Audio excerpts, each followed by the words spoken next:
bolsonarismo disputa o agronegócio para conquistar o Pará e enfraquecer Lula na Amazônia. Artigo de Cláudia Antunes e Darlon Neres, publicado na revista Suma Uma, dia 11 de junho, hoje, de 2026. Aqui, ó, muita gente reunida, onde se espera o filho do Bolsonaro aqui, ó. Bem-vindo a Altamira, com várias camisas de seleção. É aqui onde vai chegar o Bolsonarinho. É muita movimentação aqui na área. Aqui, ó, então muito movimento aqui na porta do Aras do Vanderlan. Pessoal vendendo aí bandeira do Brasil. E tá cheio de gente aqui dentro, aqui, ó, bonezinho de Bolsonaro. Então é aquilo que a gente imaginava mesmo, né? Nesse momento da campanha, Altamira é a situação ideal para mostrar aqui alguma força. A extrema-direita se mobiliza no estado que lhe impôs a mais relevante derrota na Amazônia em 2022, para disputar o governo contra a candidata de Helder Barbalho e, ao mesmo tempo, impedir que o presidente do PT repita a vitória de 4 anos atrás. É o Flávio Bolsonaro. É o 01, é o 01, é o 01. É o 01.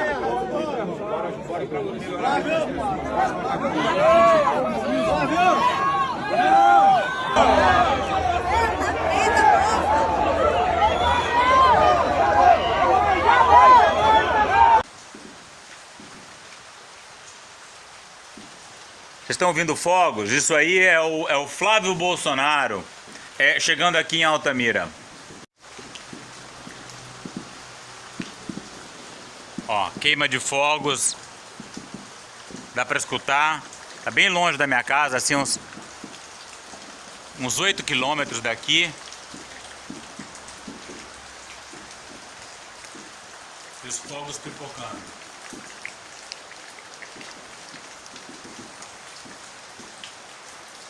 Ouve só isso daqui, pessoal. Em Altamira.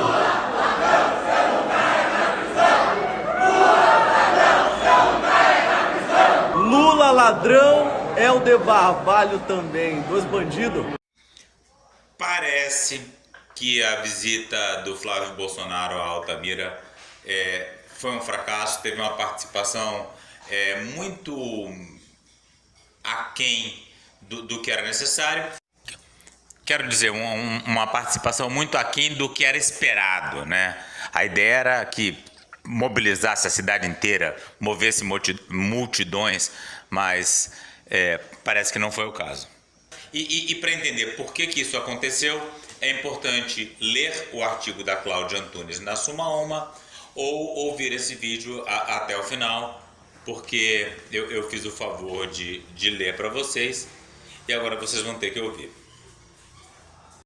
Aldo Rebelo, o ex-comunista e ex-ministro de governos do PT, defendeu uma emenda constitucional que retire do Supremo Tribunal Federal a capacidade de intervir em decisões da presidência e do Congresso.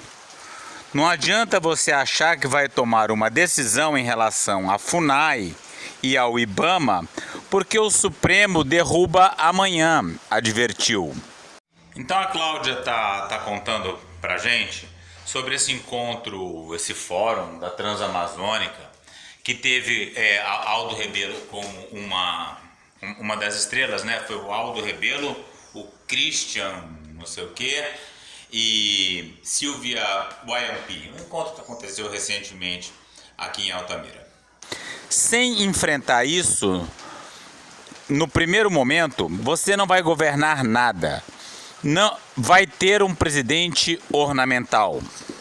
Debaixo de seu chapéu Panamá, Rebelo saudou a presença do querido amigo e desbravador da Amazônia, José Altino Machado, fundador da União Sindical dos Garimpeiros da Amazônia.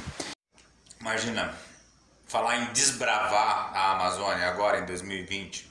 O querido amigo do Aldo Rebelo é o chefe dos garimpeiros. Esse encontro foi um horror. Que bom que Cláudio Antunes foi lá testemunhar isso pra gente, porque eu não posso ir, eu sou conhecido aqui da turma. Se eu boto a cara lá, o pessoal já começa a me olhar meio estranho e eu não vou poder dormir com a mesma tranquilidade que eu faço atualmente, agora, aqui em Altamira. E precursor nos anos 70 e 80 das invasões das terras Yanomami.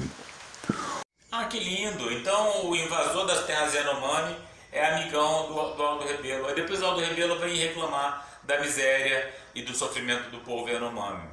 É uma cara de pau. O cientista político Christian Lobauer, ex-dirigente de entidades do agronegócio e candidato à vice-presidência pelo Partido Novo em 2018, alertou contra soluções golpistas. Fecha Congresso, joga uma bomba, manda matar todo mundo. Coisas que a gente ouve por aí. Mas disse que, uma vez que se consiga derrotar o PT, é preciso tirar todas as pessoas que estão incrustadas nas instituições do Estado. Incrustados nas instituições do Estado. Eu achei que era incrustado. Eu não sei, você acha que eu sempre falei errado. E eu acho que eu sou um que estou incrustado. Ou incrustado, como falou corretamente a Cláudia, numa instituição do Estado, na universidade. Que bom. Como o IBAMA, a Anvisa, o ICMBio, porque você troca o governo, mas o burocrata está sentado lá.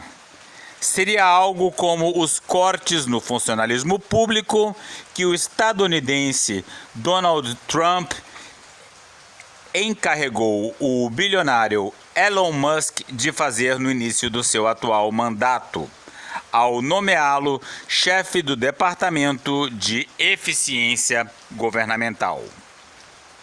A militar e ex-deputada federal pelo PL do Amapá, Silvia Wayampi. Altamira, estamos aqui na frente do Rio Xingu para convidar a todos vocês para juntos discutirmos neste sábado, aqui na CIAPA, os problemas da Transamazônica. Sim. Eleita em 2022 e que teve seu mandato cassado por uso indevido dos recursos de campanha, falou de uma suposta grande conspiração internacional para manter os indígenas em seus territórios demarcados e impedir que dominem a ciência. Isso aí é a maior mentira, né? Eu trabalho na aldeia Ucre há muitos anos e uma aldeia muito frequentada por ONGs, né? E por gente do mundo inteiro. Então a ideia não é mantê-los presos na aldeia, mesmo porque tem muita gente lá da aldeia Ucre que resolveu trabalhar na cidade e ninguém fala nada contra isso. A ideia é que se você quiser morar na aldeia, se você quiser seguir com o modo de vida tradicional, as ONGs dão apoio para que você possa fazê-lo, né? Então a gente tem alternativas econômicas, uma série de coisas. Agora, dizer que tem uma conspiração internacional para fazer com que os indígenas fiquem presos às aldeias é delírio conspiracionista. E a tecnologia. Até quando protegeremos a árvore para que o povo morra na miséria debaixo dela? Perguntou a ex-deputada, que fez uma conclamação. Pensem como predadores, ajam como nação. Os senhores estão sendo devorados como presas frágeis, permitindo que eles ditem o seu futuro, ditem as regras. Rebelo, Lobauer e Silvia Wayampi vieram de fora do Pará para palestrar no primeiro Fórum da Transamazônica, que aconteceu em 6 de junho em Altamira.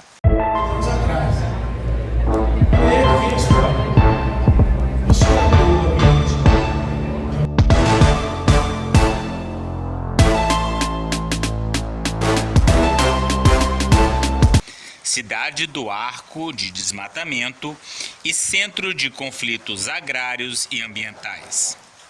Não por acaso, suas falas no encontro organizado pelo Ciralta, o Sindicato Rural de Altamira, e pelo movimento Direita Xingu,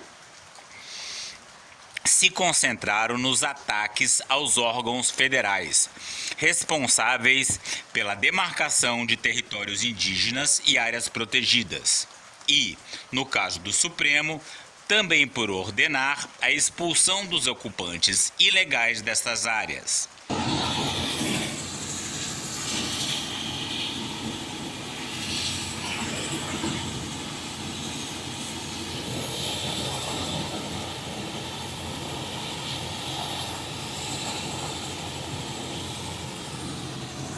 Seu Pedro, que veio para cá e foi invadido pela demarcação, hoje ele é um invasor.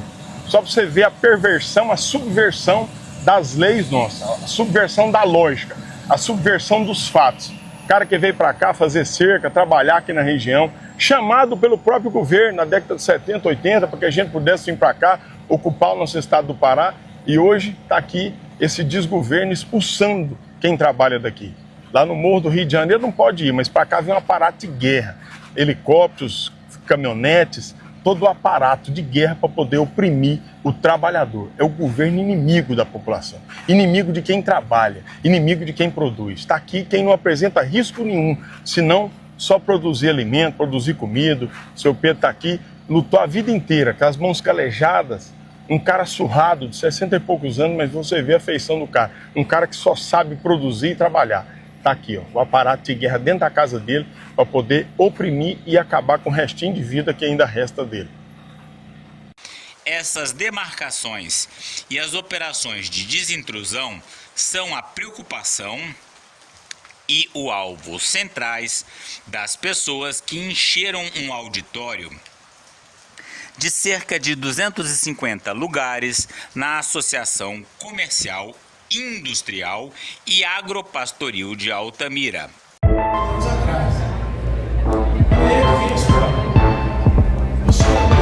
Para ouvi-los, os aplausos e assobios de aprovação foram efusivos. Formalmente, não se tratava de um ato de campanha para as eleições de 4 de outubro desse ano. Era um encontro de conscientização, como definiu o publicitário Mort Uchoa, secretário do Direita Xingu, com o objetivo de trazer um arsenal ideológico para a ação política. Não havia quase ninguém de verde e amarelo. A plateia de fazendeiros e outros integrantes da elite local, homens e mulheres, estava vestida formalmente, como que para um culto ou uma missa. O nome do filho 01 de Jair Bolsonaro, o ex-presidente de extrema-direita condenado pela tentativa de golpe que culminou no 8 de janeiro de 2023, mal foi pronunciado. Só no final, quando a programação tinha acabado, pré-candidatos do PL à Câmara dos Deputados pegaram o microfone e convocaram os presentes para a visita de Flávio Bolsonaro a Altamira, anunciada para a quinta-feira, 11 de junho. É grande a movimentação nas proximidades do aeroporto de Altamira. Logo mais, apoiadores devem receber Flávio Bolsonaro, ele que é pré-candidato à presidência da República. A agenda consta que ele chega até o município e segue em carreata até o Aras do Vanderlan, onde deve se reunir com apoiadores e também líderes ligados ao agronegócio na região do Xingu. E por aqui a expectativa é grande de apoiadores que chegaram cedo até o local. Um forte esquema de segurança também foi montado para receber o filho mais velho do ex-presidente da República, Jair Messias Bolsonaro. O mesmo dia da abertura da Copa do Mundo. E hoje, por acaso. No entanto, o evento, que durou quase 5 horas, teve um protagonista não declarado. Trata-se de Daniel Barbosa Santos, o doutor Daniel. A partir do dia 1º de janeiro do ano que vem, polícia vai estar na rua prendendo bandido e produtor vai estar na sua propriedade trabalhando, gerando emprego, gerando renda e produzindo. Essa região daqui para trás foi assolada por uma operação chamada Operação Curupira, que veio para cá para perseguir aqueles que produzem. A partir do dia 1º de janeiro, não existe mais Operação Curupira no estado do Pará. Um dos 5 participantes do painel que encerrou o fórum. Médico de formação, ele deixou seu 2º mandato consecutivo como prefeito de Ananindeua, na região metropolitana de Belém, para se candidatar ao governo do estado esse ano. Ex-aliado do ex-governador Helder Barbalho, do PMDB, que deixou o cargo para se candidatar ao Senado Federal, Doutor Daniel representa a estratégia do bolsonarismo para ampliar seu poder político no estado mais populoso da Amazônia Legal. Em 2022, 6 dos 9 estados amazônicos elegeram governadores alinhados a Jair Bolsonaro. O Pará foi a mais relevante exceção, ao lado do Amapá e do Maranhão. Em vídeos nas redes sociais, Daniel Santos costuma usar uma camiseta com a inscrição "Abaixo a ditadura Barbalho". Ex-deputado estadual e ex-presidente da Assembleia Legislativa do Pará, ele já transitou pelo PSDB, pelo MDB e pelo PSB. Agora, em 2026, se filiou ao Podemos, o partido do senador bolsonarista Zequinha Marinho. Vai.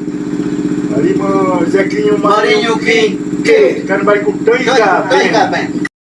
Vocês estão vendo nessa imagem o cacique Crutch, é o primeiro da esquerda para a direita, o guerreiro Corocro, e esse terceiro eu não sei bem o nome, e eles estão falando Zequinha Marinho Quinquete. Quinquete significa eu não gosto. Eu não gosto do senador Zequinha Marinho, que está no fim do seu mandato de 8 anos e é pré-candidato à reeleição. Segundo Santos, o PL de Flávio Bolsonaro indicará o vice na chapa em que ele desafiará a pré-candidata Rana Ghassan, a ex-vice-governadora que assumiu o governo do Pará, com a saída do Helder. O deputado federal delegado Éder Mauro, do PL, deverá ser o candidato ao Senado na mesma chapa. Eu quero ver que você gargantura lá fora, otário. Tá me ameaçando, miliciano? Te ameaçando? Tá me ameaçando, Não, porque tu me chama, tu diz vai me te bater, porque tu vai me bater. Eu quero que tu seja um valentão que tu diz que é lá fora. Aqui não, porque tu diz que tu vai me dar porrada. Eu quero que tu diga isso lá fora. Aqui tu sabe que tu não pode fazer nada. Agora lá fora não te ameaçar?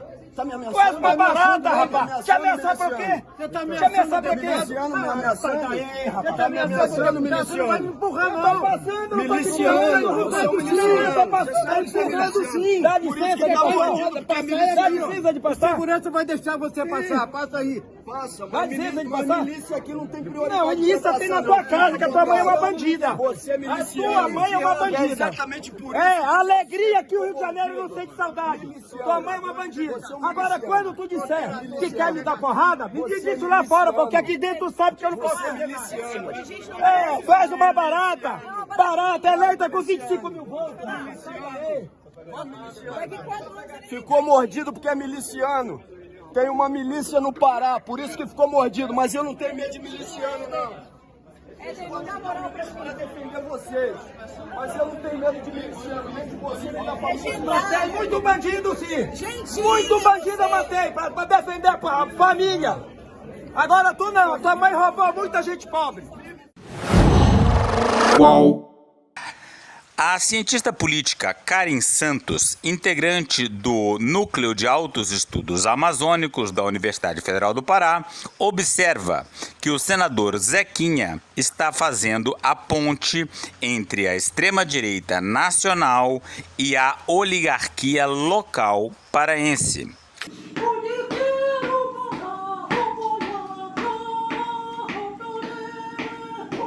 O primeiro vídeo que vocês viram com 3 pessoas, 3 indígenas, é o discurso. Esse aí é uma dança de protesto.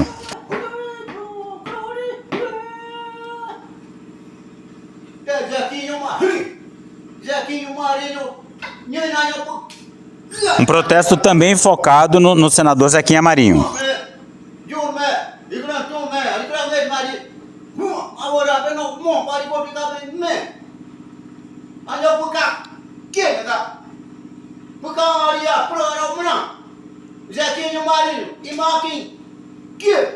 A proposta é explorar o ressentimento da elite agrária do interior do estado, que se diz apartada das prioridades do governo estadual e prejudicada pela reconstrução das políticas ambientais pela ex-ministra Marina Silva.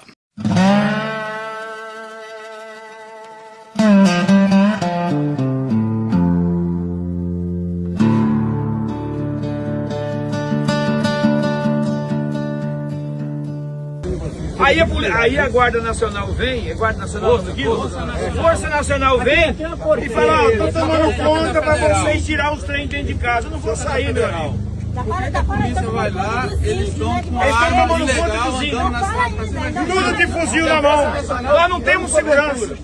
Deram 22 tiros em mim, no meu carro. Vocês que é da polícia, federal. Por que eles podem andar com arma dentro das roças aí, com fuzil no carro, e a Força Nacional andando do lado deles não faz nada? Por quê? Nada. E nós queremos policial na nossa região. Essas questões todas, mas eles estão passando, eles estão precisando passar justamente para poder reunir. Mas entenda. Mas entenda, essa administração, eu não estou questionando a... Aldo Rebelo, como costuma fazer, atacou Marina e Sônia Guajajara, a ex-ministra dos povos indígenas, em sua palestra. No Fórum da Transamazônica, Daniel Santos prometeu que, se eleito, vai anistiar todas as propriedades de até 300 hectares multadas na Operação Curupira do governo estadual, que começou em 2023 em São Félix do Xingu, uma das regiões mais desmatadas do país. Na região, 300 hectares é o limite para o que é considerado pequena propriedade. O pré-candidato tem sido ciceroneado no Arco do Desmatamento por Vinícius Borba, que se intitula o advogado do agro da Amazônia, contra embargos, termos de ajustes de conduta e bloqueios ambientais. Pessoal da Estação Ecológica da Terra do Meio, principalmente seu Pedro Coco, Marcelo Norquei nos ligou aqui sobre a apreensão de gado que está tendo lá por parte do ICMBio. Por coincidência, eu estava com o senador Zequinha Marinho e nós ligamos na mesma hora o presidente do ICMBio e confrontamos essa absurda apreensão. É ilegal, viola o artigo 42 da lei do SNUC. Senhor, tá bem. Eu estou aqui, tá bom. Eu estou aqui na região sudeste do Pará, terminando uma reunião com produtores, e me ligaram de São Félix do Xingu, na verdade da Vila Canópolis, não é mais São Félix, já é Altamira, sobre a Estação Ecológica Terra do Meio.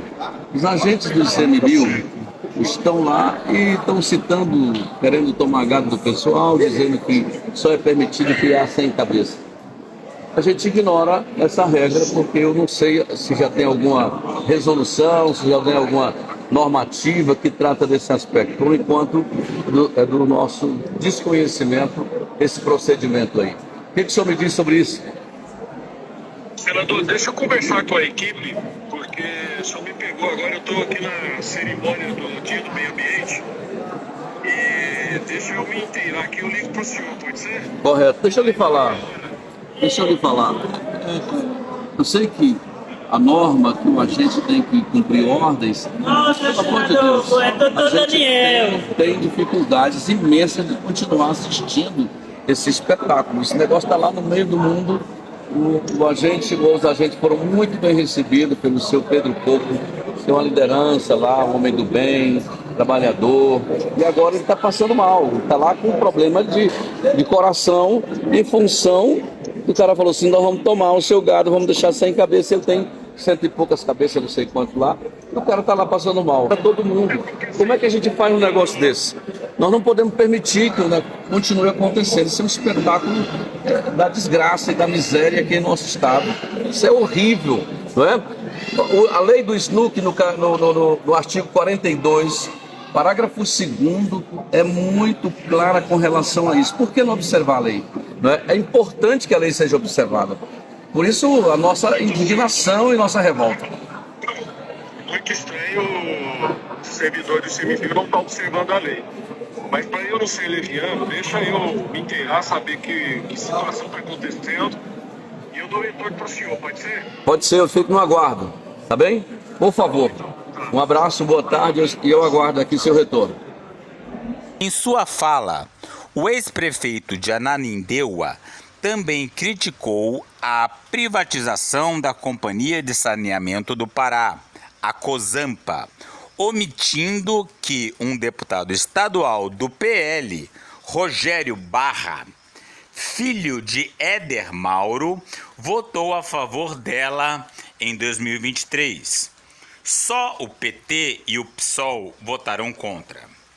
Ele pediu vigilância à plateia altamirense. Tem muita gente que é direita aqui com vocês, mas está com cargos e secretarias no governo do estado.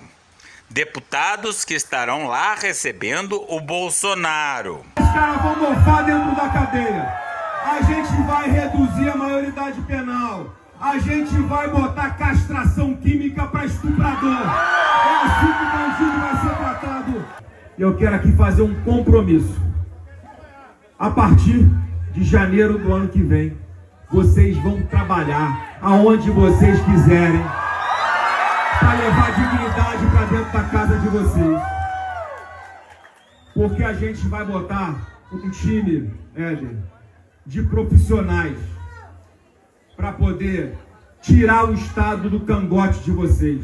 Licenciamento ambiental, licenciamento de cavidades. Vocês vão ter o direito de produzir, de levar dignidade para dentro da casa de vocês.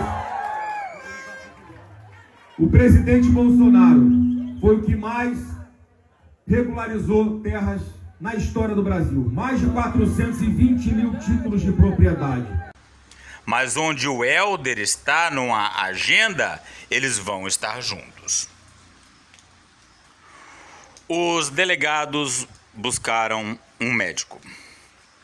No Pará, portanto, o bolsonarismo trava uma disputa de dois trilhos, na qual o discurso contra o chamado barbalismo é o veio estadual e aquele contra o presidente Lula, do PT, pré-candidato à reeleição e aliado de Helder Barbalho, é o veio nacional. Nos dois casos, a extrema-direita, que já ocupou o Palácio do Planalto e tem ampla representação no Congresso Nacional, recorre à retórica antissistema. No evento de 6 de junho, em Altamira, Joaquim Passarinho, deputado federal pelo PL, disse: "Nós estamos peitando o sistema lá em cima." O deputado é uma cria do sistema que ele critica.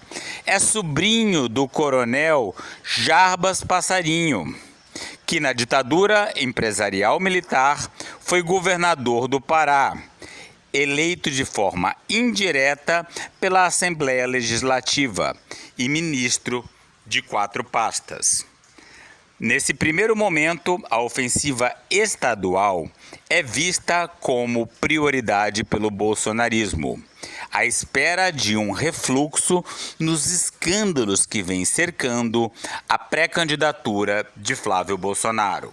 A ligação dele e da família com Daniel Vorcaro, o dono do Banco Master, que está preso desde março, e agora o anúncio do novo tarifaço por seu aliado ideológico Donald Trump. Além da concorrência do Pix aos sistemas de pagamento de empresas privadas estadunidenses, a Casa Branca, ironicamente, invoca o desmatamento ilegal como outra das justificativas para aumentar as tarifas sobre as exportações brasileiras para os Estados Unidos. Em 3 de junho, véspera do feriado de Corpus Christi, o Direita Xingu promoveu um adesivaço para chamar para a visita de Flávio Bolsonaro, que será recebido de manhã no aeroporto de Altamira e levado até o Aras do Vanderlan. Pois é, pelo que dizem, parece que até esse adesivaço não reuniu grandes multidões. Lugar que costuma ser utilizado para eventos. O ato foi no final da tarde, a hora do rush, em frente ao Polivalente, uma escola de ensino médio que fica na Avenida Tancredo Neves, uma das mais movimentadas da cidade. Tinha carros de som que tocavam jingles políticos. Bota o retrato do mito outra vez, bota no mesmo lugar, dizia um deles, parafraseando a marchinha feita para Getúlio Vargas. E militantes vestidos de verde e amarelo, entre eles Mars Uchoa. Mas talvez a eleição presidencial ainda não esteja entre as prioridades das pessoas. O adesivaço virou um adesivinho. Alguns carros e motos pararam, mas não em número suficiente para formar uma fila de espera para sair ostentando no veículo o nome e o rosto do 01. Os estudantes que deixavam o Polivalente passavam pela movimentação indiferentes. Por meio da aliança com Daniel Santos, o bolsonarismo agrega um médico e uma representação política no Pará, capitaneada por nomes ligados às forças de segurança e repressão.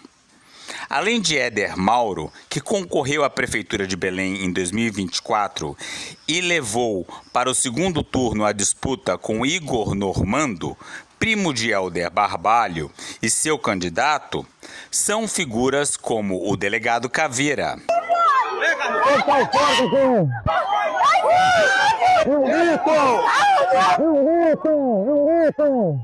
Ou Lenildo Mendes dos Santos Sertão, também deputado federal pelo PL. O delegado Fonseca, ou José William Siqueira da Fonseca, do Republicanos, prefeito de Oriximiná, na região de Santarém. O delegado Tony Cunha, do PL, prefeito de Marabá, e o policial militar Edson Siqueira da Fonseca, do Republicanos, prefeito de Terra Santa, no oeste do estado. Vários desses policiais e ex-policiais que viraram políticos usam uma barba densa e bem aparada, visual que é adotado também pelo doutor Daniel, e parece ter a preferência do bolsonarismo no estado. É mais ou menos assim o visual ideal bolsonarista. Acho que é dessa barba aí que a Cláudia está falando, muito se vê por aí. Foi a turma dos delegados que protagonizou o primeiro congresso da direita na Amazônia, que aconteceu em Santarém, em 30 de maio. O congresso foi bem diferente da pretensão bem pensante do Fórum da Transamazônica. O Fórum da Transamazônica teve aquele ar assim de encontro meio acadêmico, assim, vamos discutir ideias, né? Tanto é que vários professores da nossa universidade ficaram lá, alguns na primeira fila. No qual tanto Aldo Rebelo quanto Christian Lobauer aconselharam os presentes a não usar o recorte direita versus esquerda. Não precisa chamar de direita, pessoal.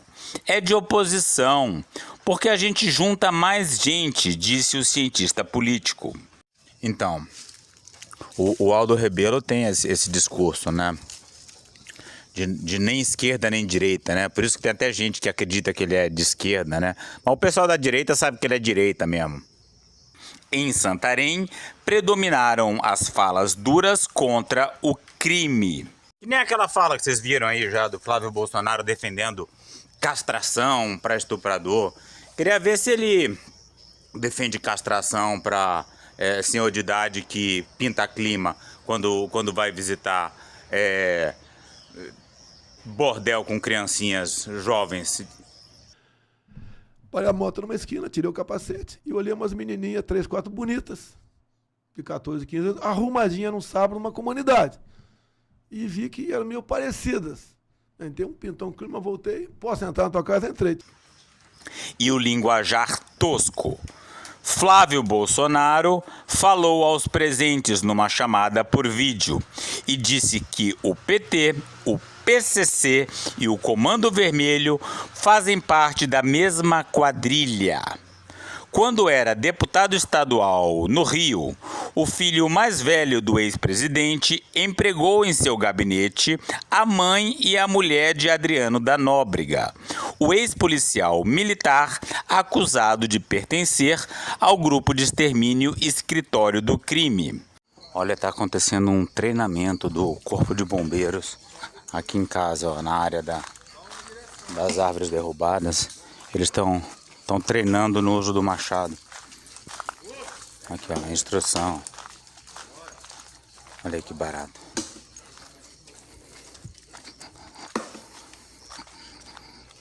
Aqui, ó.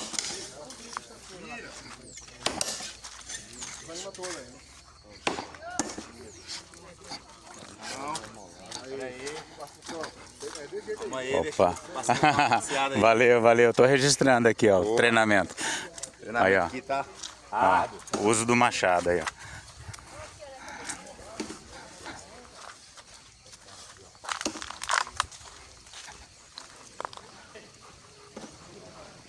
Que foi morto pela polícia em 2020. Apesar disso, o clã fez lobby para Trump declarar que o PCC e o Comando Vermelho são grupos terroristas, uma classificação política que passa as duas organizações criminosas para a esfera da segurança nacional dos Estados Unidos, abrindo um flanco para intervenções no Brasil. O primeiro congresso da direita na Amazônia foi idealizado pelo delegado Fonseca, o prefeito de Oriximiná, onde a mineração Rio do Norte explora bauxita. Oriximiná, por conta da contaminação ambiental, é conhecida como a Chernobyl brasileira. Olha como estão lindas essas flores aqui, olha, do lado da ponte. Aí, ó, nosso projeto de arborização e jardinagem bombando. Em Santarém, as cores verde e amarelo predominaram na vestimenta das pessoas reunidas no auditório de um hotel, muitas com o figurino estilizado do agronegócio, calça jeans, cinto grosso de couro, botas e um chapéu. Verde, amarelo lindo tá essa área de cosmos aqui do nosso projeto de arborização e jardinagem. Olha só, que glória! Pois é, então o que a Cláudia está falando é porque ela está comparando o encontro que aconteceu em Santarém, que o pessoal muito de verde e amarelo, muito eufórico, tal, falando muito de Bolsonaro, com esse encontro da Transamazônica, o Fórum da Transamazônica, que era uma coisa que sim, supostamente com pretensões mais acadêmicas, uma coisa mais séria, sobre ideias, né? Mas é tudo do mesmo grupo, né? E é esse que é o assunto do texto da Cláudia, né? Ela mostra a disputa entre o barbalismo, né? Jader e Helder Barbalho, né? Que eu chamo isso de direita, isso é direita para mim, não tem como não ser direita, com o bolsonarismo, que, segundo a Cláudia, ela vai explicar isso ainda, ocupa o lugar do falecido PSDB aqui no estado do Pará. Vamos continuar lendo o artigo.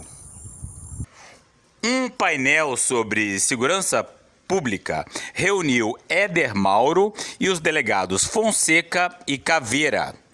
Este sempre o mais histriônico. Disse que a Polícia Federal teria ido à casa de Helder Barbalho, encontrado uma calcinha vermelha e concluído que ele era comunista. Terminou sua fala mandando o ex-governador ir para a casa do caralho. Ó, vocês veem então como o debate político aqui no Pará é de altíssimo nível. Prefeito de Altamira se mantém fiel a Helder.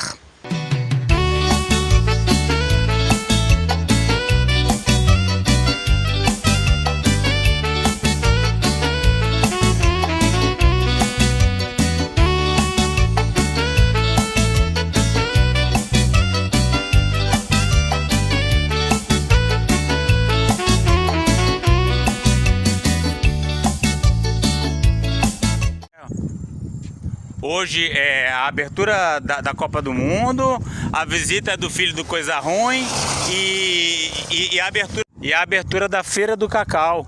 Um monte de chocolate maravilhoso aqui em Altamira. Eu vou visitar, claro que eu vou comer chocolate hoje, a dar com pau. E é claro que eu vou mandar vídeo aqui no canal também. Ao contrário do que os bolsonaristas querem fazer crer, o barbalismo nem sempre foi tão poderoso no Pará. Gustavo Ribeiro, professor e vice-coordenador do programa de pós-graduação em Ciência Política da Universidade Federal do Pará, rememora. Em 1982, ano da primeira eleição direta para governador, no período final da ditadura empresarial militar, até 2018, a hegemonia política no estado era disputada pelo MDB, liderado pelos Barbalho, e pelo PSDB. Havia um revezamento.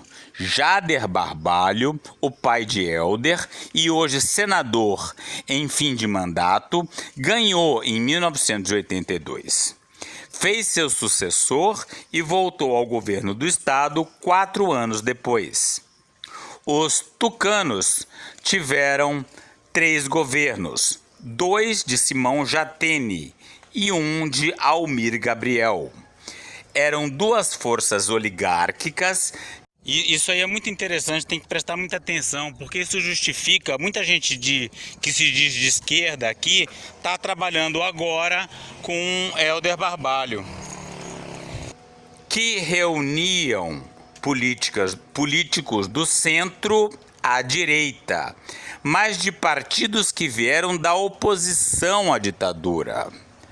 Foi o encolhimento do PSDB com o avanço da extrema-direita no processo que derrubou Dilma Rousseff em 2016 que permitiu a Helder chegar a um controle quase total da política paraense. O Helder Barbalho, em algum momento aí, ele chegou a ser considerado um possível sucessor de Lula, né? Ele estava cheio de moral com a COP30, tudo. Mas não rolou, que bom, né? Não, sei lá, né? Vai saber o que a gente vai ter daqui a 4 anos. Ó, o pessoal segue aqui, olha, a motosserra cantando. Eles estão fazendo treinamento aqui. Ó, espero que estejam cortando só. Ó, cheio de bombeiro aqui, ó. Ó lá. Agora é o uso da motosserra. Eu fico nervoso a motosserra cantando do lado das minhas árvores. Ah não, eles vão mexer só em árvore cortada já, em toco. Olha lá. Cheio de bombeiro aqui do lado de casa. O bolsonarismo tenta ocupar esse lugar que antes foi do PSDB, como a força política mais conservadora, oposta ao grupo dos Barbalho. Quem me acompanha aqui no canal sabe dos maus bocados que eu passei ano passado. Isso foi consequência da ação dos bolsonaristas. Os professores bolsonaristas na universidade tentaram me destruir. Felizmente, a UFPA ainda é mais forte do que isso. Aqui, ó, registrar mais um pouco a ação dos bombeiros aqui em casa.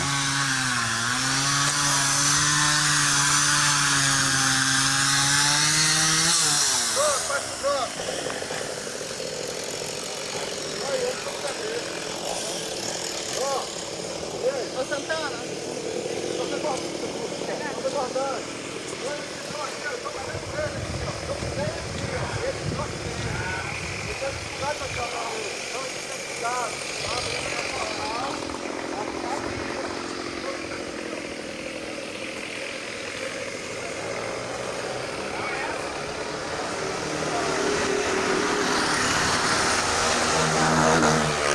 Analisa Ribeiro. Em seu primeiro mandato, Helder Barbalho amealhou apoio ao se opor ao negacionismo de Bolsonaro durante a pandemia de Covid-19. Em 2022, quando foi reeleito em primeiro turno, com mais de 70% dos votos, a maior vitória proporcional de um candidato a governador, ele reuniu. Por isso que Helder Barbalho foi chamado de o Rei do Norte. Uniu uma coalizão de 16 partidos, incluindo o próprio PSDB e o PT. Até legendas ligadas ao bolsonarismo, como o Republicano e o Podemos, faziam, na época, parte dela. O ex-governador consolidou uma ampla maioria na Assembleia Legislativa e na bancada do Pará, na Câmara. Na eleição municipal de 2024, o MDB elegeu os prefeitos de 85 das 144 cidades do Pará. Nas contas de Gustavo Ribeiro, Helder, conhecido por microgerenciar todos os níveis da política no estado, amealhou o apoio de um total de 125 prefeitos. Isso num estado como o nosso, muito grande, e que tem as suas próprias oligarquias locais, não é visto com bons olhos. Observa Karen Santos. Ao mesmo tempo, os chefes dos governos municipais dependem do orçamento estadual e do dinheiro das emendas dos deputados federais. Por isso, tendem a não escolher agora entre os dois lados da disputa estadual até o quadro ficar mais claro. Fabiano de Oliveira Vitoriano Pereira, o Vitoriano Bill, é professor, sindicalista e um dos fundadores do movimento dos atingidos por barragem. Eu conheço Vitoriano Bill há muito tempo, antes de eu vir morar em Altamira. Ele tinha um negócio de poetas marginais e mandava muito e-mail para a turma ali do meio ambiente. Então eu recebia muito e-mail do Vitoriano Bill. Aí, chegando aqui, conheci pessoalmente e tal, mas geralmente a gente discorda na questão ambiental. Eu vejo que ele não tem a mesma pegada ambiental que eu. Vamos ver vamos ver a leitura que Cláudio Antunes faz de Vitoriano Bill. O MAB em Altamira. Ele conta que os prefeitos da região costumam brincar que quem tem juízo se junta ao governo do estado. Então, ele era ligado ao MAB, né? E aí vai falar, não, Rodolfo, então ele é ambientalista, né? Mas não necessariamente, o MAB não é contra a barragem. O MAB é o movimento dos atingidos por barragem. Então, se não houver Belo Monte, não há atingidos por barragem e não há MAB. Né? Outro dia eu estava conversando com um rapaz que veio aqui para Altamira no MAB, né? O Moisés, da Livraria Xingu. E ele falou que Belo Monte justifica-se de alguma forma, né? Aliás, é fã da Dilma. Que é para ter um fôlego maior para apresentar uma obra aqui, uma obra lá, enquanto vai fazendo a máquina funcionar. O prefeito de Altamira, eleito em 2024, é Loredan de Andrade Melo. Que quem fizer 3 gols disse que vai cantar, mas hoje é evangélico. Hoje não é Vanderlei Andrade não, viu?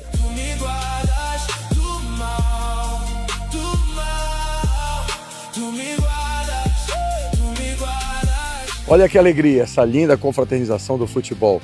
Ganhamos o jogo e eu esperava fazer 3 gols e fiz o dobro, né? E quem faz 3 pede música, então eu quero pedir as 3 de hoje, é do Louva Pará, começando com aquela assim: Deus, eu tenho tantas bênçãos. Daqui a pouco tem música e é gospel. Quanto mais vejo os detalhes, sua bondade. Naquela cruz, o herói dos heróis venceu a morte e levou. Quero vestir as roupas da santidade e mergulhar. Vou fazer 3 aí. Fizemos o dobro. Do PSD, outro partido da coalizão de Helder em 2022. Loredan derrotou, entre outros, Másio Bandeira, do PL. A melhor notícia do ano, Flávio Bolsonaro, dia 11 agora, lá em Altamira, a partir das 9h30 no aeroporto. Vamos buscar ele e mostrar para toda essa região que o próximo presidente do nosso Brasil vai estar em Altamira, representando o que nós não tivemos em 2024. Agora nós temos Flávio Bolsonaro. Flávio Bolsonaro, Flávio Bolsonaro, Flávio Bolsonaro, Flávio Bolsonaro, Flávio Bolsonaro, que estava no Fórum da Transamazônica. O prefeito não apareceu no evento do Direita Xingu e do Sindicato Rural de Altamira. Na noite do mesmo sábado, 6 de junho, ele foi ao show Vem Louvar Pará. um espetáculo gospel que reuniu alguns milhares de pessoas no anel viário da cidade. O Vem Louvar Pará é uma iniciativa de espetáculos itinerantes do governo do estado. Ela estabelece uma concorrência direta com o bolsonarismo pelo público evangélico e serve como um veículo perfeito para a campanha de Rana Ghassan. Enquanto eu estou editando o vídeo, eu estou pegando sementes dessa flor da zinnia e vou jogar ali na frente, na área que a gente limpou mais cedo. Olha como essa flor é linda, olha, né? Acho que foi o Gustavo que disse, né, que ela é ainda mais linda do que o cosmos. Pois é isso que nós vamos plantar. A pré-candidata de Helder, que marcou presença na edição altamirense. Lá mesmo no local do show, o prefeito Loredan gravou e postou em suas redes uma mensagem de agradecimento aos amigos Ana e Helder. O PT que encolheu e o PSOL que perdeu em Belém. Ailton Faleiro é um gaúcho de nascimento que vem do movimento dos pequenos agricultores paraenses. Nós temos o problema da Lei Candir, por exemplo, a compensação da Lei Candir, que o estado do Pará e outros estados se ressentem muito. Nós queremos reativar esse debate e ver se a gente resolve nessa legislatura de uma vez por todas isso, para aumentar a capacidade de arrecadação desses estados que são hoje prejudicados, né, por essa lei. Eu sou de um estado gerador de energia, tem um debate muito forte no nosso estado sobre a tarifa da energia, além de cuidar de programas e políticas sociais na área da educação. O nosso estado recebeu nos últimos anos 3 novas universidades e agora a gente precisa da sustentabilidade, precisa expandir, né, essa política de educação, né? Eu sou um agricultor familiar e trabalho essa temática do socioambientalismo e eu quero que a gente reforce programas e políticas públicas que venham fortalecer também o desenvolvimento socioeconômico da categoria da agricultura familiar, do extrativismo, dos pescadores lá no estado do Pará. Hoje é um dos 2 únicos petistas na bancada de 17 deputados federais do Pará. O partido tem 5 deputados estaduais, mas já foi mais forte no estado. Olha como a zinnia é linda. Olha aqui, olha, vale a pena plantá-la, né? Olha que beleza. Gloriosa. Num intervalo do antigo revezamento entre PMDB e PSDB, elegeu uma governadora, Ana Júlia Carepa. Eu lembro, foi mais ou menos em 2008, quando eu estava me mudando aqui para o Pará. Aqui, olha, eu vou jogar agora aqui as sementes de zinnias, né? E aqui a gente vai ter lindas flores aqui na beira do Rio Xingu. Ó. Joga, meu, só joga por cima da terra assim, que elas vão, ó, aqui também, ó, elas vão se dar muito bem. E esse ano tá chuvoso, tá chovendo bem. Poxa, a gente tá em meados de junho e não para de chover. Muito simpático o pessoal do Corpo de Bombeiros, mas esse monte de gente aqui do lado de casa me dá meio aflição. Bora ver aqui o resultado, olha. Meteram muita machadada aqui nesse toco. Ó, ali também, será? Não, ali não. Onde mais? Aqui, olha, teve treino de machado. Mas é duro cortar um negócio desse, ó. Pra vocês verem. Mais machadada aqui. Aqui, olha, aqui principalmente.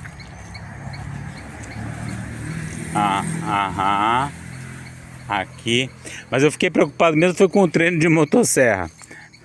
Porque a motosserra estava perto ali das minhas árvores, do mogno, né?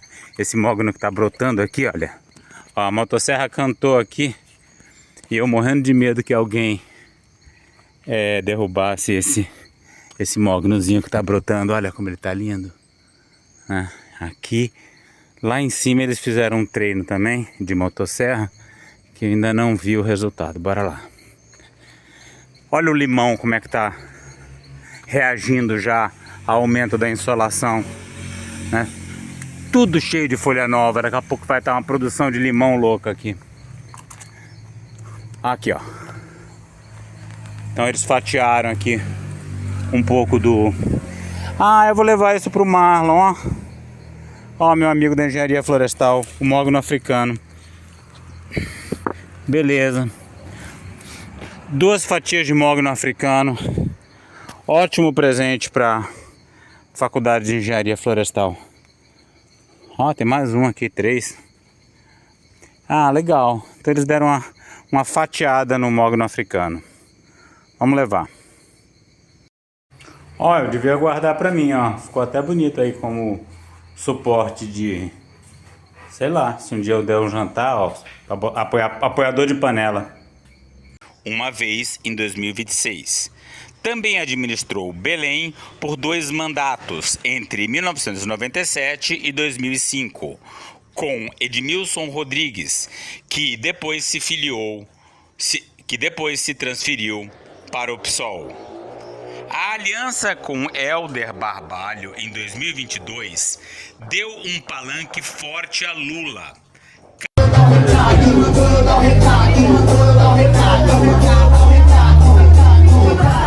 Agora é sal no Bolsonaro. Sal no Bolsonaro. Sal no Bolsonaro. Cargos aos petistas no estado e o clã Barbalho no Planalto. Jader Barbalho Filho foi ministro das cidades até esse ano, quando deixou a pasta para se candidatar a deputado federal. Mas o PT vem perdendo apelo e peso eleitoral. Vitoriano Bill cita o exemplo do ex-deputado federal Zé Geraldo, que também saiu dos movimentos sociais do campo. Bom, nesses 16 anos de deputado federal, eu pude ajudar muito o estado do Pará, mas eu preciso reconhecer também que o nosso governo do Partido dos Trabalhadores elaborou, criou todas essas políticas que eu pudesse lutar para trazer para o nosso estado. Eu enfrentei o Eduardo Cunha no Conselho de Ética para caçá-lo, depois ele instalou o impeachment. Enfrentei o Sérgio Moro, que era um fascista, né? Eu fui candidato a senador pelo Pará, chegando a mais de 800 mil votos. Então eu preciso frisar que eu consegui fazer muito pelo Pará, graças ao nosso projeto nacional, ao presidente Lula, à presidenta Dilma, que criou vários programas. Luz para Todo, Minha Casa Minha Vida, Ciência Sem Fronteira, Mais Médico, veio o FIES, veio o Caminho da Escola, enfim. Foi um momento muito bom, muito rico, muito animador. A volta do Lula também nos dá fôlego para poder caminhar. Bom, nesse período eu fui vice-presidente nacional do PT, conduzimos a eleição do Lula para presidente, que foi uma eleição muito difícil. Aqui no estado do Pará eu coordenei a campanha do presidente Lula e hoje houve um pedido, né, estadualmente, que eu voltasse a ter mandato. Zé Geraldo, você precisa ter mandado novamente, você precisa voltar. E eu então decidi, estou voltando como pré-candidato a deputado estadual.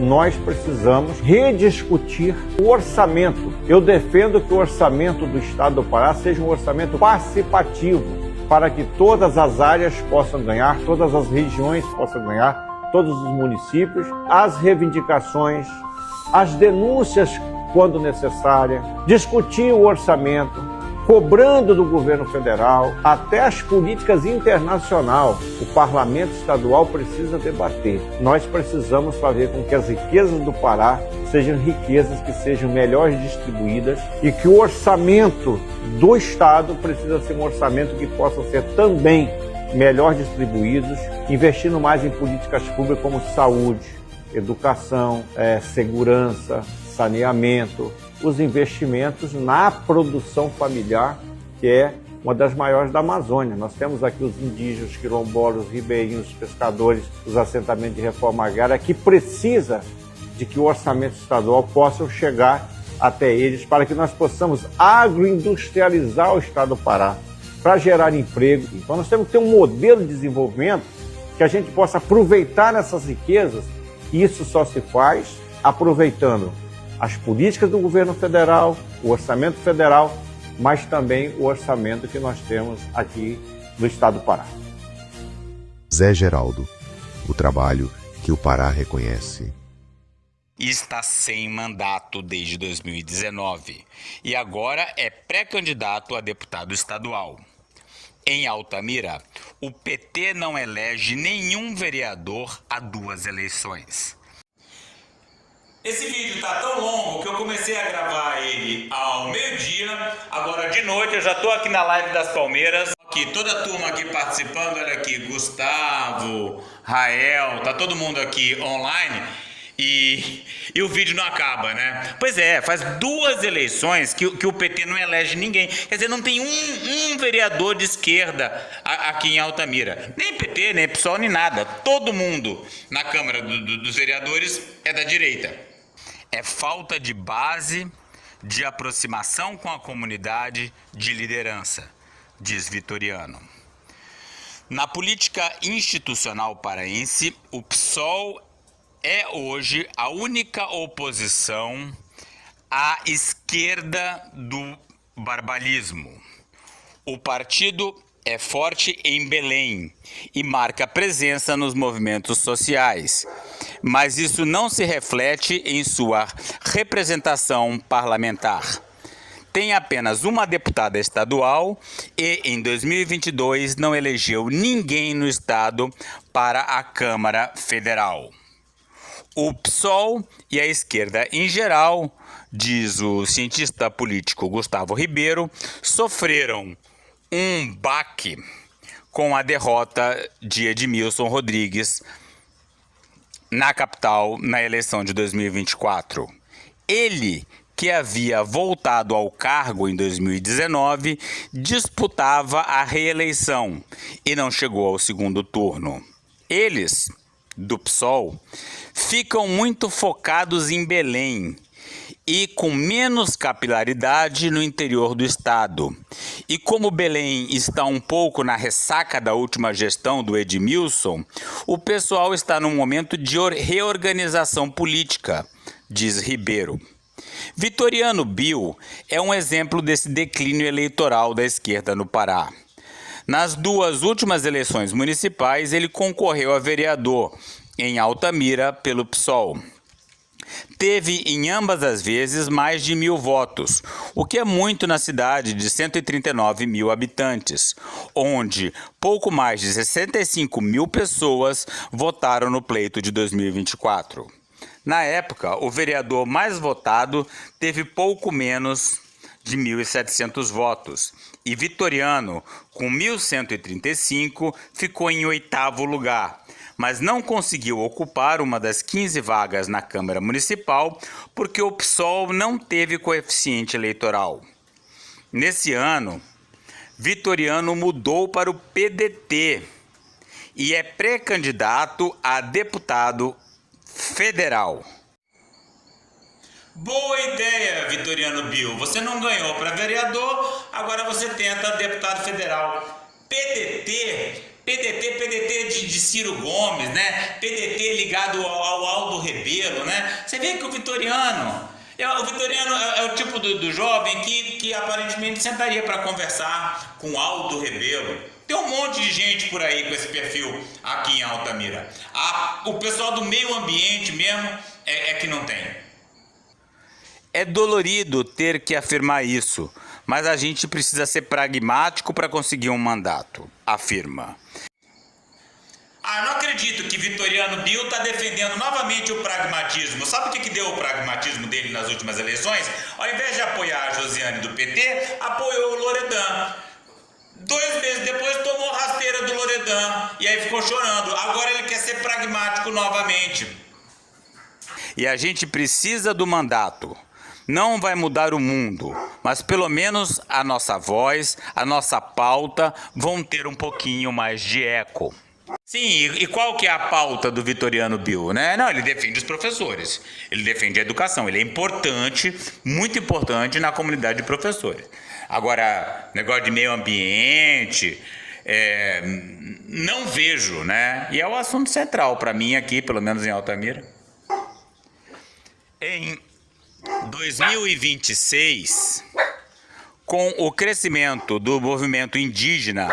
Quieto! O que é? Em 2026, com o crescimento do movimento indígena e suas ações bem-sucedidas, primeiro contra a reforma educacional anunciada por Helder Barbalho em 2025 e depois contra a privatização da hidrovia do Tapajós pelo governo Lula, os dois partidos acenaram com duas campanhas vindas desse impulso. As de Alessandra Munduruku, que anunciou sua pré-candidatura a deputado federal pelo PT. Eu não sabia que a Alessandra Munduruku estava saindo pelo PT. Que interessante, que bom. Um fôlego novo, porque a Alessandra Munduruku, sim, essa é uma verdadeira ativista ambiental. E de Auricélia Arapium, que disputará uma vaga de deputada estadual pelo PSOL. Quando todos cortejam o agronegócio. Gustavo Ribeiro, o cientista político, lembra que a votação de Lula na região norte nunca foi tão retumbante quanto no Nordeste e que, historicamente, a rejeição ao petista foi grande no arco do desmatamento do Pará. É isso, Lula pavimenta a BR-163, pavimenta a BR-319, diz que vai fazer a Ferrogrão, faz de tudo pela turma do desmatamento do Pará, mas eles querem mais, né? Mais, querem entrar pelas terras indígenas, querem pegar tudo, né? Por isso que eles são tão fãs do Bolsonarinho. Em 2022, Lula ganhou no estado com 55% dos votos. Mas, em Altamira, quem venceu foi Jair Bolsonaro, com 62,5%. 62,5% de bolsonarista nessa terra. Olha, é dureza. E esse ano não está muito diferente, não. Quer dizer, muita gente não foi ali ver o rachadinha Bolsonaro, né? Sei lá, será que ele está perdendo força por aqui? Ou é porque... Como a Cláudia diz, o pessoal ainda está indefinido, aguardando o assunto clarear. A região se tornou um centro de disputa pela terra desde o chamado Programa de Integração Nacional da Ditadura, que prometia os títulos dos lotes... O que é isso? O cachorro está querendo caçar alguma coisa. Acho que tem algum bicho ali. O que será? Que prometia os títulos dos lotes a quem derrubasse a floresta e começasse a plantar. O sistema fracassou para muitos dos que migraram de outras regiões do país e produziu uma concentração fundiária que a democracia foi incapaz de resolver. Um dos exemplos dela é Silvério Fernandes, ex-vice-prefeito de Altamira, que estava no Fórum da Transamazônica. Fernandes reivindica milhares de hectares de terras sem titulação definitiva no sudoeste do Pará. O irmão dele, Délio Fernandes, recebeu em sua fazenda, logo depois do crime, um dos mandantes do assassinato em 2025 da missionária Dorothy Stang, defensora dos sem terras. Além dos latifundiários, há também pequenos fazendeiros sem o título de propriedade. São essas famílias que o Sindicato dos Ruralistas de Altamira costuma enfatizar em suas manifestações. No encontro de 6 de junho, Jorge Gonçalves, o presidente do Ciralta, disse: "Não estamos contra a preservação ambiental." Esse espaço não é apenas um evento. É uma necessidade, é um ato de resistência, é a voz de um povo que se recua a ser esquecido, de um povo que se recusa a ser tratado como invisível, de homens e mulheres que não aceitam mais ver seus direitos atropelados. Para entendermos onde estamos, precisamos lembrar de onde viemos. Há mais de 50 anos, o governo federal tomou uma decisão histórica: abrir a Amazônia à ocupação e ao desenvolvimento. A Transamazônica não surgiu por acaso. Ela foi planejada, foi incentivada, foi anunciada como um projeto nacional. Foi o próprio Estado brasileiro que abriu as estradas, criou as agrovilas, chamou as famílias de todas as regiões do país para construir aqui uma nova vida. A mensagem era clara: venham, à terra, há oportunidades, há futuro. O slogan, repetitivo por muitas vezes: uma terra sem homens para homens sem terra. O Estado chamou, o Estado prometeu, o povo acreditou e o povo veio. Vieram famílias do Nordeste, do Sul, do Centro-Oeste e de todo o Sudeste. Vieram trazendo um pouco na bagagem, mas carregando algo muito maior: a esperança. A esperança de construir uma vida melhor, a esperança de dar futuro aos filhos, a esperança que a palavra do Estado seria honrada. A promessa foi feita, o trabalho foi realizado, mas a promessa não foi cumprida. São 56 anos de espera, senhores e senhoras. 56 anos é um tempo demais para esperar, tempo demais para esperar a justiça, reconhecer o suor derramado, as lágrimas derramadas, as vidas perdidas nessa terra. Há mais de meio século, famílias vivem, produzem, investem nessa região sem possuir o documento definitivo de suas terras. E isso não é uma mera burocracia, é a raiz de quase todos os problemas que enfrentamos. Sem o título não há segurança, não há crédito, não há investimento, não há desenvolvimento, e é uma corrente que trava o crescimento da região e destrói os sonhos de todas as famílias. Estamos falando de pessoas que vivem, que vieram para cá atendendo a um chamado do próprio governo, que pagaram impostos, que criam seus filhos, que enterraram seus pais nessa terra. Pessoas que acreditam no Brasil. Hoje, muitos desses produtores não enfrentam apenas a ausência do título, enfrentam a ameaça de expulsão, enfrentam a insegurança, enfrentam o medo de perder aquilo que construíram ao longo de toda a sua vida. Quero ser muito claro: não estamos aqui contra a preservação ambiental, não estamos aqui contra os direitos dos povos indígenas, dos povos originários. Defender direitos não pode significar retirar direitos de quem também os possui. O que defendemos é equilíbrio, é justiça, é segurança jurídica. Não é justo, não é humano, não é aceitável, porque através de cada propriedade existe uma história, existe uma família, existe uma vida inteira de trabalho. E então surge a pergunta: quem tem a responsabilidade de resolver esse problema? A resposta é simples: é o governo. Mas não é com ódio, não é com vingança, não é com indiferença, não é massacre, não é com aquilo que ele tirou do próprio produtor, o direito de defesa. Digo isso porque o próprio governo federal quem idealizou todo esse processo. Foi ele quem convidou, foi ele quem prometeu, foi ele quem assumiu a responsabilidade. Esses homens e mulheres merecem uma resposta, merecem segurança, merecem dignidade, merece o reconhecimento do direito construído com décadas de esforço e sacrifício. Porque a Transamazônica não é um problema, a Transamazônica, os nossos recursos são a solução do país.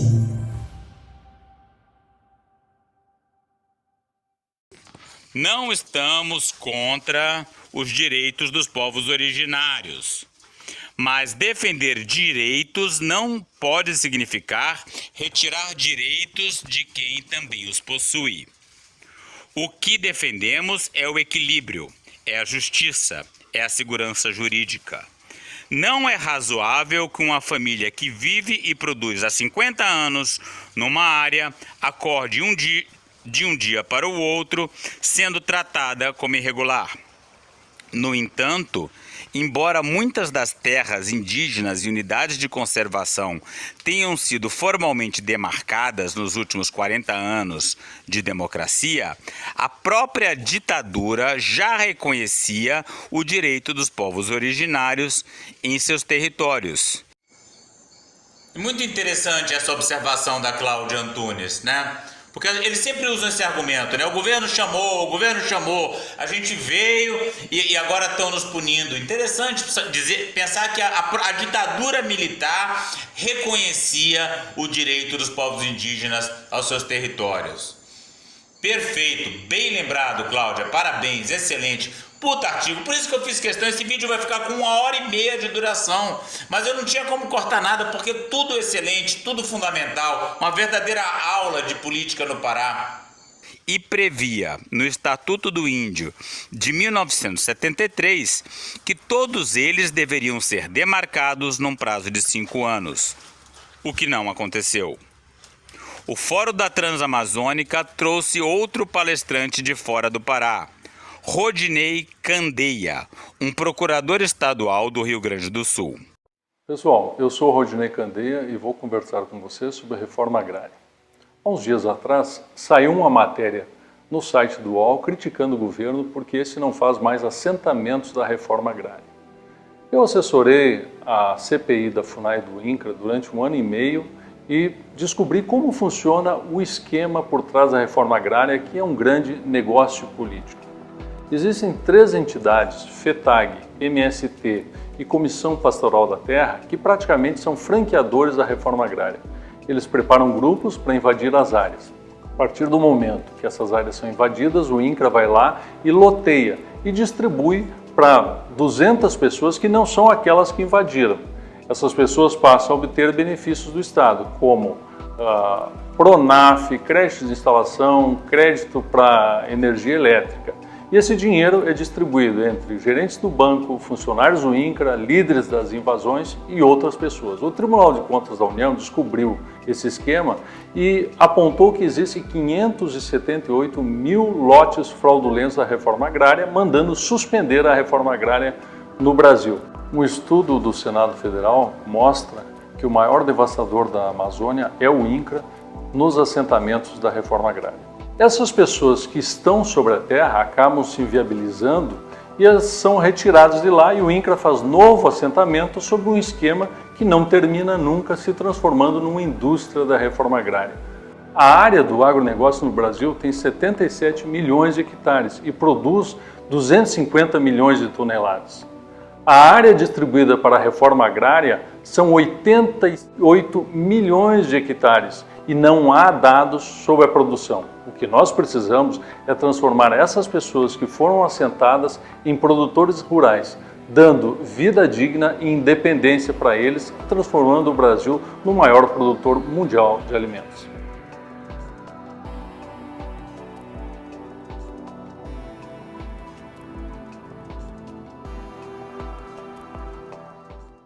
Candeia disse que estava numa reunião na FEAPA, a Federação da Agricultura e Pecuária do Pará, e foi convocado para o encontro em Altamira. Lá, sua tarefa foi ensinar como contestar a demarcação de terras indígenas, começando pelo questionamento dos laudos feitos pela FUNAI.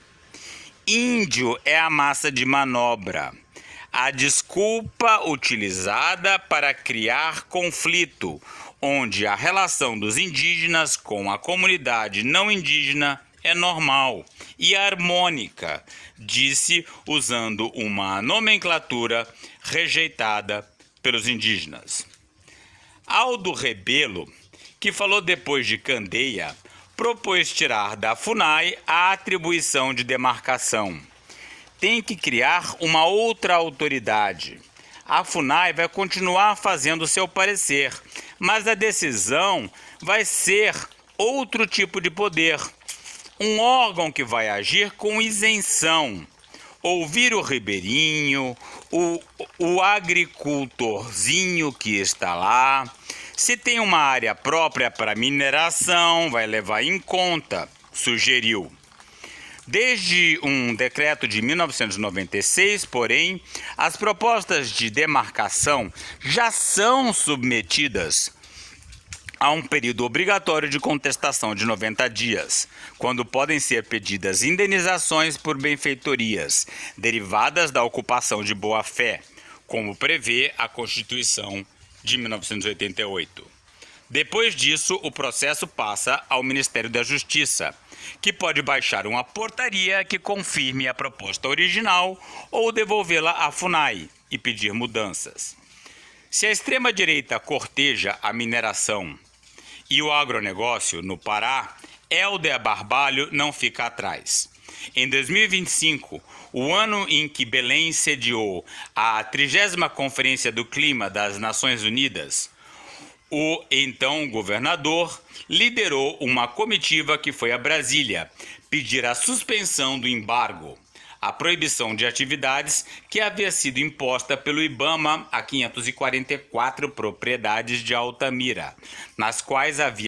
o embargo, né? Aquele embargo remoto que o Gustavo, assinante do canal, falou, que eu preciso destacar, né? Tão importante, por quê? Porque o Legislativo quer impossibilitar o embargo remoto, que é um mecanismo potente de controle dos desmatamentos. E Helder Barbalho foi para Brasília fazer campanha contra o embargo remoto, né? Então você vê que o anfitrião da COP não é tão ecológico quanto a gente gostaria que fosse. Tinha sido constatado o desmatamento ilegal. Agora, em 2026, em maio, ele voltou à capital federal para acompanhar a aprovação pela Câmara do projeto que reduz em mais de 1/3 a Floresta Nacional do Jamanchim, na bacia do Tapajós. A redução protege os grileiros que ocupam a área e permite atividades de mineração, tanto dentro da Floresta Nacional quanto na área de proteção ambiental, uma categoria de menor nível de proteção, que foi criada a partir do território desmembrado da área original. O cientista político Gustavo Ribeiro lembra que, numa pesquisa encomendada em 2024 pelo Programa de Pós-Graduação em Ciência Política da UFPA, na região norte do país, com mais de 80% dos entrevistados disseram ter uma imagem negativa da mineração e da extração de madeira, mas 70% declararam ver o agronegócio de alguma forma positiva. Você tem alguns focos de desenvolvimento local produzido pelo agronegócio, ainda que sendo um desenvolvimento desigual, e isso gera uma legitimidade social na Amazônia, que as lideranças políticas não deixam de perceber, analisa ele. Vitoriano Bill, o ativista e pré-candidato de Altamira, pondera que a busca pelo apoio do agronegócio visa a influência eleitoral que o setor pode proporcionar. Eles disputam, sobretudo, o agro, que é quem detém o poder econômico, para depois disputar o pequeno agricultor, o trabalhador, diz. Imagina um empresário hoje em Altamira falar com seus funcionários que o candidato dele é Daniel. Dificilmente alguém vai se manifestar contra, embora possa votar em outro candidato escondido. As pesquisas sobre a eleição no Pará, que têm sido divulgadas, mostram que os eleitores ainda não escolheram seu candidato ao governo do estado.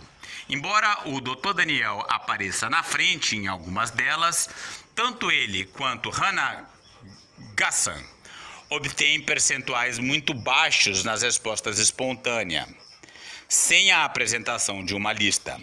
Gustavo Ribeiro acredita que a atual governadora pode ser favorecida quando o nome dela ficar mais claramente associado ao de Helder.